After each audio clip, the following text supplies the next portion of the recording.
خلیفہ ثانی حضرت عمر بن خطاب رضی اللہ تعالیٰ عنہ کے زندگی کے اور ان کے حکومت کے حالات اور ان کی عاجزی اور ان کے دل میں اللہ کا خوف اور ڈر کیسے تھا، اس تعلق سے ہماری بات چل رہی تھی، تو ہم یہیں سے آپ کو سفر شروع کراتے ہیں۔ دیکھیے، حضرت عمر بن خطاب رضی اللہ تعالیٰ عنہ یا کوئی بھی صحابی، ہر ادنا سے صحابی کے اندر بھی اللہ کا خوف، اللہ کا ڈر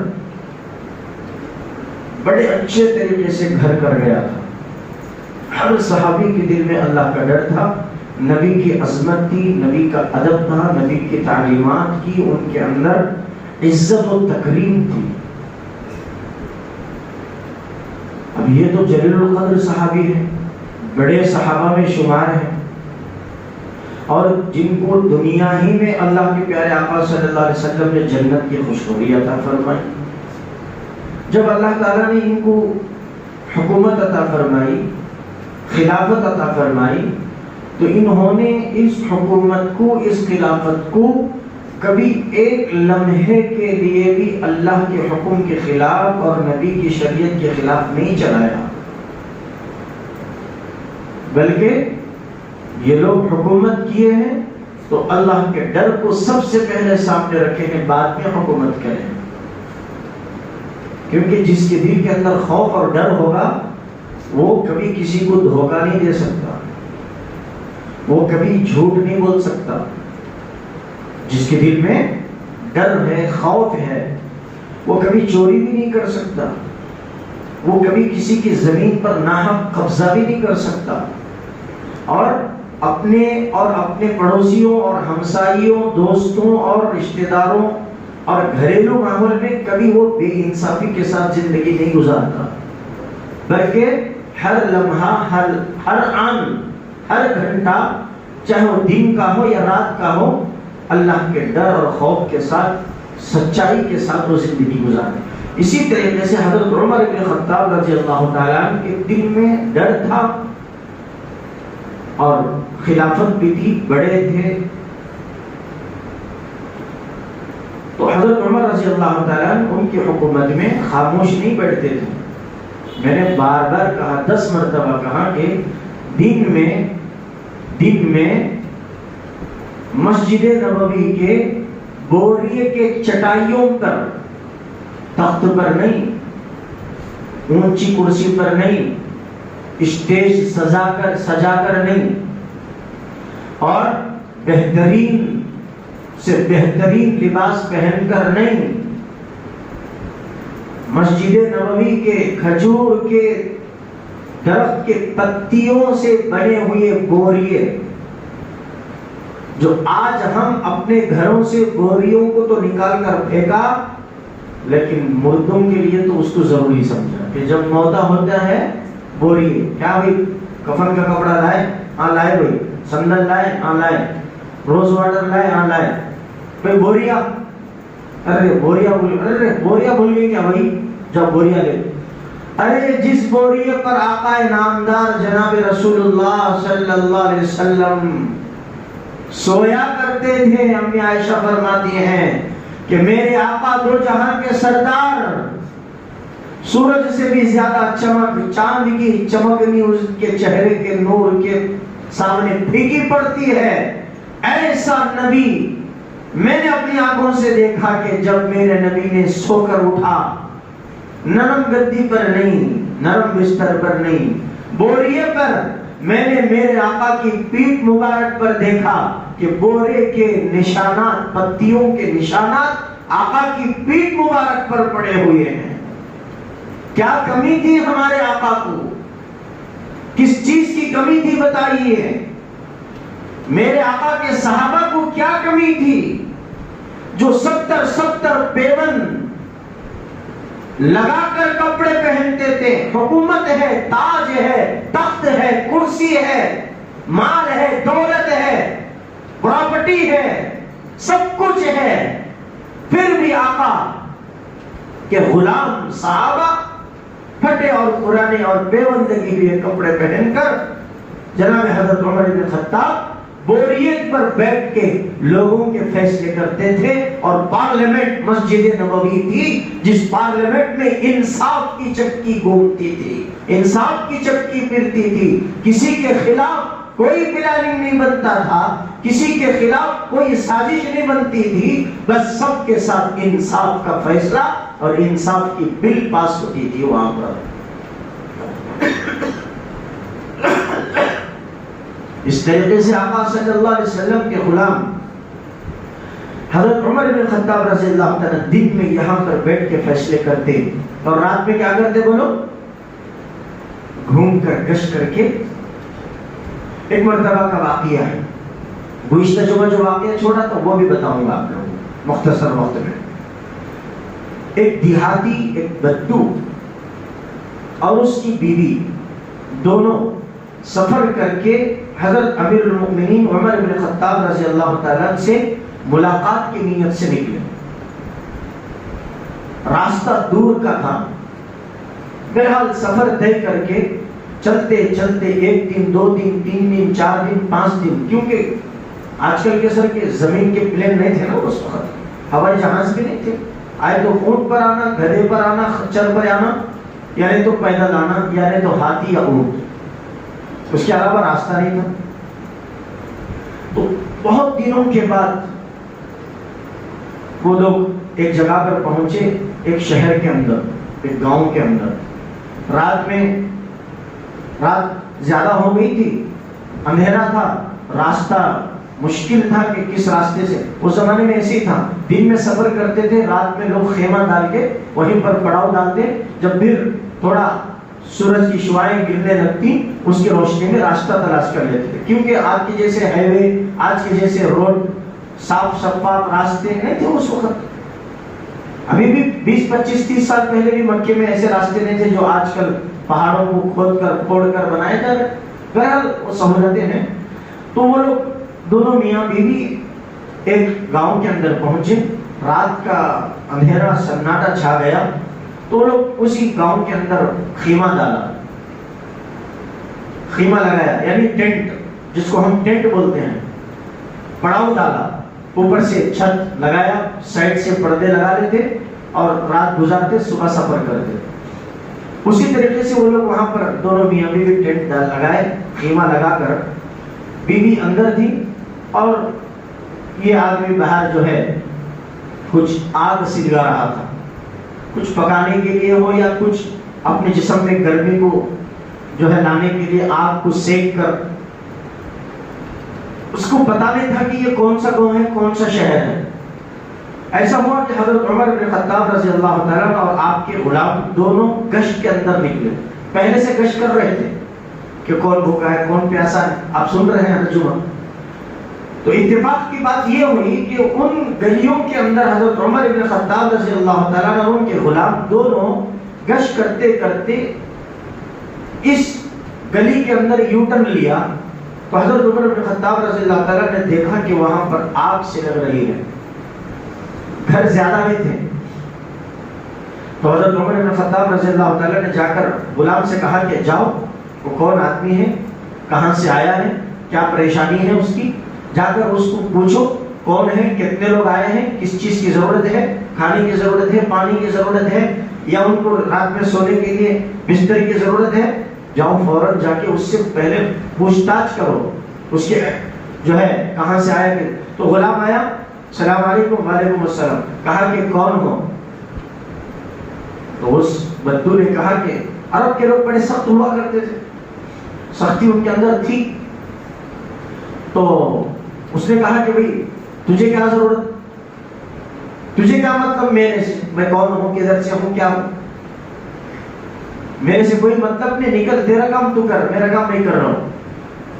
تو غلام اس آدمی سے بات کر رہا تھا لیکن اپنا پروف اور اپنی جو ہے آئیڈینٹیفائی نہیں بتا رہا تھا، اپنی تکلیف نہیں بتا رہا تھا۔ اتنے میں حضرت عمر بن خطاب قریب آئے اور اس سے کہا کہ بھائی بتا کون ہے، کیا ہے۔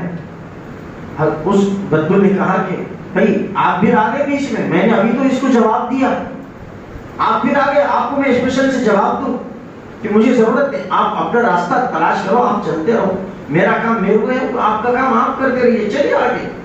تو حضرت عمر بن خطاب نے فرمایا کہ نہیں بھائی بتاؤ کہ آپ کہاں سے آئے ہیں، آپ یہیں کے ہیں یا کہیں سے آئے ہیں، آپ کے کوئی بیٹا میرے تکلیف سے آپ کو کیا لینا دینا، آپ اپنا کام کرو بھائی، بول رہا ہو نا میں ذرا سختی کے ساتھ۔ تو اندر ٹینٹ میں جو ان کی بیوی تھی، اس آدمی کی بیوی تھی، اندر سے کراہنے کی، چیخیں مارنے کی آواز آ رہی تھی زور زور سے، گویا کہ ایسا کہ کوئی آدمی کو کوئی پیٹ میں سخت درد ہو گیا تو وہ چیخیں مارتا ہے۔ تو حضرت عمر بن خطاب کی کان میں وہ نظر پڑی، تو فرمایا کہ نہیں بھائی بتا کہ کون ہے۔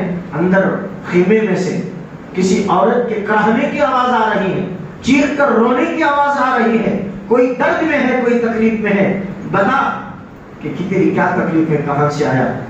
بس یہ کہنا تھا، اس کے دل میں اللہ نے نرمی پیدا کری۔ اس نے کہا کہ اتنا اصرار کر رہے تو میں بتا رہا ہوں کہ میں فلاں گاؤں کا فلاں خریے کا رہنے والا ہوں، فلاں دور سے جو ہے میں سفر کر کے آیا ہوں، اور میری نیت تھی کہ میں امیر المؤمنین عمر سے ملنے کے لیے آیا ہوں۔ اس کو پتا نہیں تھا کہ کون سامنے تھا، نقاب باندھے ہوئے، میں نے بتایا تھا کہ نقاب باندھ کر چلتے تھے حضرت عمر، تاکہ لوگوں کو پتا نہ چلے کہ عمر چل رہا پھر رہا ہے، لوگ اپنی تکلیفوں کو سنانا بند نہ کر دے عمر کے ڈر اور خوف سے۔ بتا کہ نہیں وہ کون، کہا کہ میں فلاں سے آیا ہوں، مدینہ شہر جانا تھا اور میں امیر المومنین سے ملاقات کی تمنا لے کر آیا ہوں، رات ہو گئی، خیمہ لگایا، صبح ہوئی تو میں امیر المومنین سے کچھ میری تکلیف بیان کرنا ہے، میں میری جو ہے حالات کو ان کے سامنے رکھنا ہے، اور رکھ کر صبح میں اپنے گاؤں چلے جاؤں گا۔ لیکن راستے میں میری بیوی امید سے ہے، حمل سے ہے، اور ڈیلیوری کا وقت قریب آیا، تو میں نے سوچا کہ اب آگے جائیں گے تو میری بیوی کے لیے خطرہ ہے، یہیں پر میں نے ٹینٹ ڈالا، یہیں پر میں نے خیمہ لگایا۔ بس اتنا کہنا تھا۔ حضرت عمر بن خطاب نے کہا کہ ساتھ میں کوئی ہے، آپ کے ساتھ میں کوئی ہے؟ تو کہا کہ نہیں، میں اور میری بیوی ہیں۔ حضرت عمر بن خطاب نے کہا کہ فوراً تم رکو، میں ابھی آ رہا ہوں، بس یہ کہا، اور غلام سے کہا کہ تم ان کی پوری دیکھ بھال کرنا۔ لیکن غلام نے بھی نہیں بتایا کہ کون دوڑ کے گیا ہے، کون تمہاری تکلیف پوچھا ہے۔ یہ غلام بھی ایسے ہی تھے، آقا بھی ایسے ہی تھے، کیونکہ سارے غلام نبی کے غلام تھے۔ آقا کا غلام بھی نبی کا غلام تھا، اور غلام کا آقا بھی نبی کا غلام تھا، اور نبی کی تعلیم بھی کیسی پاکیزہ کہ غلام کو بھی کیا مرتبہ سکھایا، آقا کا مرتبہ سکھایا، کسی کو تکبر اور متکبرانہ انداز نہیں سکھایا۔ یہ میرے آقا کی اور اسلام کی پاکیزہ تعلیمات ہے۔ لوگ اسلام کی تعلیم سے بہت دور ہیں، دنیا کے باطل لوگ اسلام کو جانتے ہی نہیں ہیں۔ اسلام کو پڑھنا نہیں ہے، اسلام کو سمجھنا ہے۔ پڑھنے سے اسلام سمجھ میں نہیں آئے گا، سمجھنے سے سمجھ آئے گا۔ حضرت عمر بن خطاب دوڑے، گھر گئے، بیوی محترمہ کو سلام کیا، رات وہی رات ہے، بیوی محترمہ کو سلام کیا۔ بیوی نے کہا کہ بتاؤ کہ میرے سرتاج، میرے آقا کیا ہے؟ کہا کہ کچھ نہیں، تھوڑی تکلیف آپ کو میں دینا چاہتا ہوں، تھوڑی تکلیف میں آپ کو دینا چاہتا ہوں، وہ بھی رات میں۔ میں سمجھتا ہوں کہ تم کو تکلیف ہوگی، نیند چھوڑنا پڑے گا، اور اپنی عیش و آرام کے بستر کو چھوڑنا پڑے گا، لیکن تھوڑی تکلیف آپ برداشت کریں گی، لیکن اجر آپ کو زیادہ ملے گا، یہ عمر کہہ رہا ہے۔ بیوی محترمہ نے کہا کہ سرتاج اتنی باتیں آپ مجھ سے کہہ کر مجھے شرمندہ کر رہے ہو، کہ بتاؤ کہ حکم کیا ہے، کرنا کیا ہے میں؟ ارے اللہ اکبر، بیویاں بھی کیسے تھی آج کے بیویاں؟ اب وہ ٹاپک پر چلیں گے تو پھر بڑا خسارہ ہوگا، بڑا نقصان ہوگا۔ آج کے بیویاں ہیں، ذرا شوہر کہتے بھی باہر سے ذرا ایک آدھا گھنٹہ دھیرے آئے گا تو یہ 118 فوراں چلے گئے رہتے، کہاں ہے، کہیں کو گئی، کدھر گئی، کیا؟ ارے مرد کس کو بولے بھائی؟ مرد مانا، مرد مانے کے معنی کیا؟ مرد کی ماننا، مرد کی ماننا، اسی لیے مرد مانا کہا گیا ہے۔ بہرحال میں اس ٹاپک پہ تو پھر یہ واقعہ بھی جو ہے ادھورا رہ جائے گا. بیوی محترمہ نے کہا کہ مجھے شرمندہ کیوں کر رہے, بتاؤ خدمت کی. کچھ بھی نہیں, میرے دوست کے گھر میں. کیا فرمایا بولو؟ کون دوست جی؟ کام کا انہیں کام کی جاتا جاتا قیمہ لگا کو بیٹا سن. یہاں عمر بن خطاب کیا بول رہے ہیں؟ میرے دوست کے گھر میں میرے دوست کی بیوی کا ڈلیوری کا وقت قریب ہے, وہاں پر کوئی بھی موجود نہیں ہے. کیا بیوی محترمہ آپ وہاں چل کے تھوڑا اس کی خدمت کر سکتے ہیں؟ آپ کو اجر ملے گا, اور ایسا اجر ملے گا جس کی کوئی جو ہے انتہا نہیں ہے, یعنی کنارہ نہیں ہے. بیوی نے کہا کہ چلو, پہلے دیری کیوں کس بات کی. اور عورتوں کو معلوم ہے زچگی کے ٹائم پہ, ڈلیوری کے ٹائم پہ کیا کیا لینا ہے, کیا چیز کی ضرورت ہے. آج کل تو سب ایمرجنسی کا معاملہ ہے. ذرا درد آئے تو ڈاکٹر, ذرا درد آئے تو ڈاکٹر, درد آئے تو ڈاکٹر. اب جا کے وہاں خبرستان بھر دیتے ہیں. اب انہوں بھی ایسے ہیں ڈاکٹر آج کل, اللہ حفاظت کرنا, اگرچہ ان کے حق میں سہولت سے اللہ ایمان کے توفیق رکھا ہے تو رکھنا, نہیں تو وہ لوگ آخری درجے میں کیا حالت میں مریں گے نہیں پتا. غریب کو بھی لوٹ لیا, امیر کو بھی لوٹ لیا, نہیں بھائی بغیر شکر. بہرحال پہلے زمانے میں کیا تھا, گاؤں کے اندر چند عورتیں رہتی تھی جو کسی کے گھر میں ڈلیوری کا مسئلہ ہوتا, زچگی کا مسئلہ ہوتا, فوراً وہ عورتیں جا کر اس عورت کی جو ہے تکلیف کو دور کرتی. گھروں میں آسانی کے ساتھ ڈلیوریاں ہوا کرتی تھی, بچے صحت مند ہوا کرتے تھے.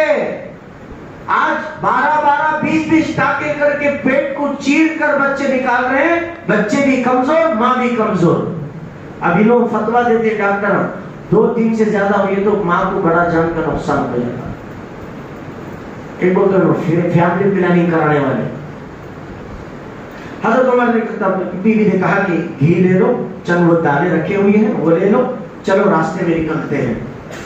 تو نکلے, دوڑتے دوڑتے آئے, آ کر کہا کہ تم اندر چلے جاؤ, اور بیوی اندر چلے گئی. جاتے جاتے حضرت عمر بن خطاب کو کہا کہ عمر امیر, آہستہ دھیمی آواز میں کہا کہ آپ باہر چولہا سلواؤ اور ہانڈی لگاؤ, اور ہانڈی میں یہ گھی ڈالو, اور گھی میں یہ دانے ڈالو, اور لکڑی سے ہلاتے رہو. اس کا کچھ جو ہے ساگ بنانا تاکہ حمل میں رہنے والی عورت کو کام آئے. حضرت عمر بن خطاب اپنی بیوی کے حکم کے مطابق یہ کام کر لیا. اب یہ جو بدو تھا یہ سارا تماشا دیکھ رہا.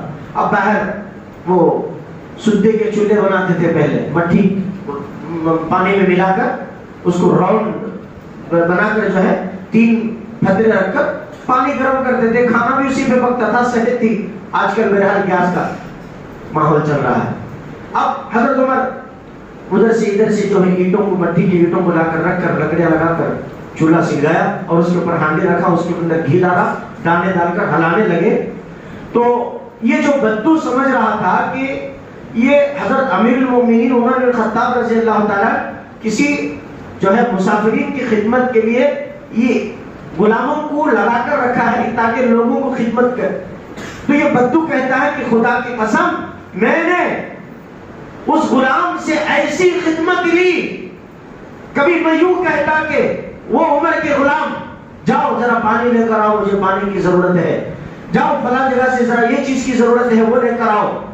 تو عمر بن خطاب چھوٹے بچے جیسا دوڑ کر بھاگ کر اس بدو کی, اس جو ہے قیمہ لگائے ہوئے آدمی کی خدمت کر رہے ہیں, رات بھر خدمت کر رہے ہیں. ادھر سے بدو یہ منگاتا وہ منگاتا, یہ آرڈر کر. اس کو پتا نہیں تھا کہ کون ہے, کون اس کی خدمت کر رہا ہے, کون اس کے لیے دوڑ دوڑ کے پانی لا رہا ہے, کون اس کے لیے جا کر گھر سے میٹھی نیند سوئی ہوئی اپنی چبیتے, اپنی ہمشیرہ, اپنی جو ہے محبت میں دینے والی بیوی کو اٹھا کے لا کے یہاں دائی کا کام لگا کر, ڈلیوری اور زچگی کا کام لگا کر رکھا ہے. ہماری عورتیں ہیں ایسی, ہماری مردوں کو ساتھ دینے والی, ساتھ تو دینا دور کی بات, لات سے نہیں مارے تو بس ہماری عورتیں, ساتھ نہیں دیے تو نہیں دیے. آؤں گا وہ ٹاپک پہ بھی انشاءاللہ آئے گی, وہ ٹاپک پہ ضرور بولوں گا. تو حضرت عمر بن خطاب دوڑ کر رات ساری خدمت کر رہے ہیں. اس کے بعد اندر سے ڈلیوری کا معاملہ ختم, زچگی ہو گئی, لڑکا پیدا ہوا. حضرت عمر بن خطاب کی بیوی آواز دی. کیا آواز دی؟ اے امیر المؤمنین, کیا فرمایا؟ اچانک نکل گیا، اچانک نکل. حالانکہ عمر اپنی بیوی کو نصیحت کر کے لائے تھے کہ میرا نام نہیں لینا وہاں پر، لیکن کیا کریں، جذبہ محبت ایسی چیز ہے. بچہ پیدا ہوا، اے امیر المؤمنین مبارک ہو کہ تمہارے دوست کے یہاں پر لڑکا پیدا ہوا. بس اتنا کہنا تھا، جیسے وہ بیوی ان کی کہا کہ امیر المؤمنین، تو اس کے پیروں کے نیچے سے زمین ہلنے لگی اور یہ آدمی فوراً اسٹینڈ کھڑا ہوا اور بھاگنے لگا. وہ خود فرماتا ہے کہ میرے سر پر پگڑی تھی، میں ایسا جو ہے ایمرجنسی ماحول میں بھاگنے لگا ڈر اور خوف کے مارے. جیسے ہی امیر المؤمنین کا لقب میں نے سنا، میرے سر کی پگڑی نیچے گر گئی تو بھی میں بھاگنے لگا، لیکن آواز آئی کہ اے میرے دوست، اے میرے بھائی، رک، کہاں بھاگ رہا ہے، کہاں جا رہا ہے؟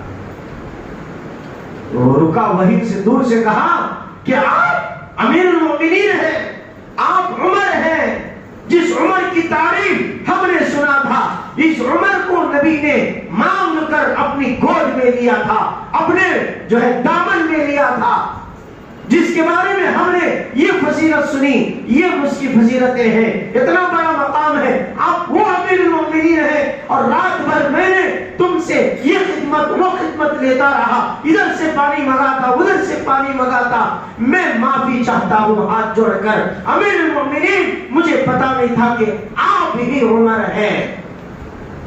تو حضرت عمر قریب گئے، اس کے کندھے پر ہاتھ رکھا کہ بھائی پریشان کیوں ہو رہا، آجا قریب.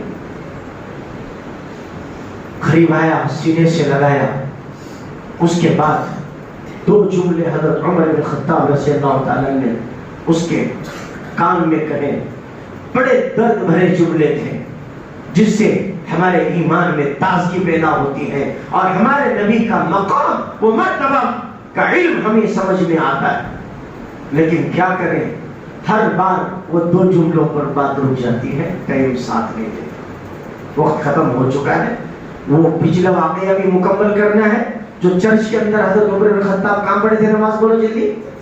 چرچی کے اندر، عیسائیوں کی گرجا چرچی کے اندر نماز پڑھے تھے، لیکن اچانک رک کر باہر آ کے نماز پڑھے.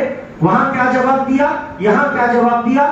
آئندہ جمعہ صرف یہ دو جوابات پر بات شروع ہوگی اور اسی پر بات ختم ہوگی. تب تک آپ لوگ جو ہے اسلامی تعلیمات کے ساتھ زندگی گزارو اور نبی کے حکم اور اللہ کے حکم کے ساتھ زندگی گزارو.